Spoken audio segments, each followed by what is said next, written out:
Ok, donc deuxième vidéo, donc puisque la première portait de la restauration jusqu'à la clause de conscience, celle-ci va maintenant se terminer sur la fin du cours, donc de la question de la rémunération à la protection des sources.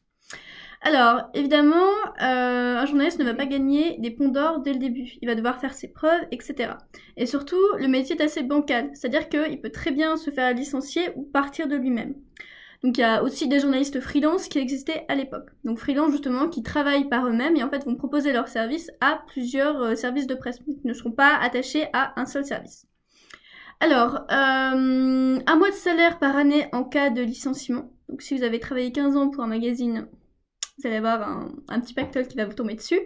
Et des droits d'auteur en cas de reproduction de l'article. Alors, au XIXe siècle, avant que toutes ces lois soient établies, il est très courant que des journaux reprennent les meilleurs articles qui étaient publiés dans la presse de la semaine et en fait les regroupent pour les republier dans un autre article, donc en fait qui va être lu par d'autres personnes.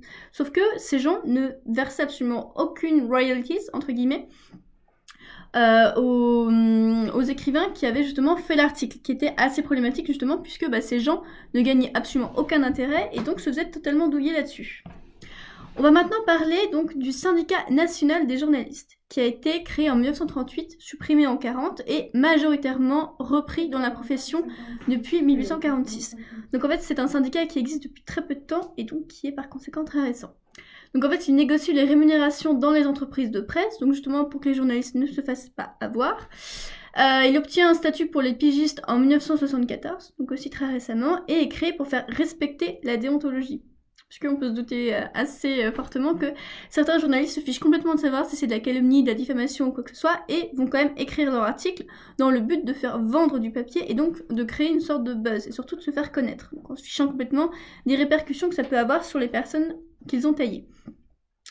Alors, autre fait, la protection des sources a aussi été créée, puisque dans certains types de journalisme, comme le journalisme d'investigation ou le journalisme de guerre, les informations qu'on recueille sont parfois confidentielles, sont recueillies par des membres de la mafia ou justement des gens qui vont avoir de sérieux problèmes si quelqu'un est au courant du fait qu'ils aient ces informations et qu'ils les ont retransmises à la presse.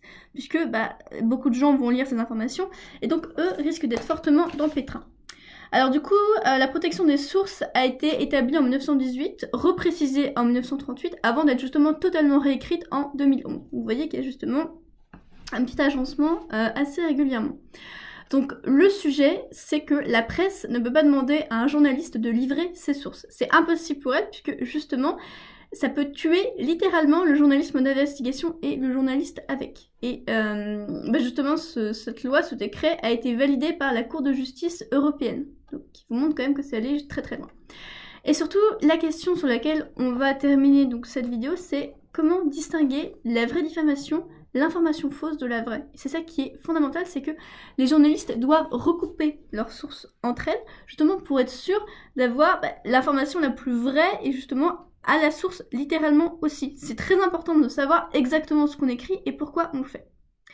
Voilà, alors du coup, ce cours se termine là, donc en moins de 20 minutes, pour résumer 2 heures. Alors évidemment, il n'est pas parfait, il manque certainement plein de choses, etc. Mais comme je l'ai dit, c'est le début d'une série de vidéos. Donc je vais très certainement m'améliorer au fur et à mesure de ce confinement. Et je la retournerai peut-être si j'obtiens d'autres informations plus intéressantes. Alors, si le résultat vous plaît, je pense que je vais pousser le concept jusqu'à faire pour la la com interculturelle, parce que ça aussi c'est bien casse-pied, et surtout c'est vrai que même si la preuve sert pas forcément à grand chose, c'est toujours intéressant d'avoir quelqu'un qui vous raconte ça.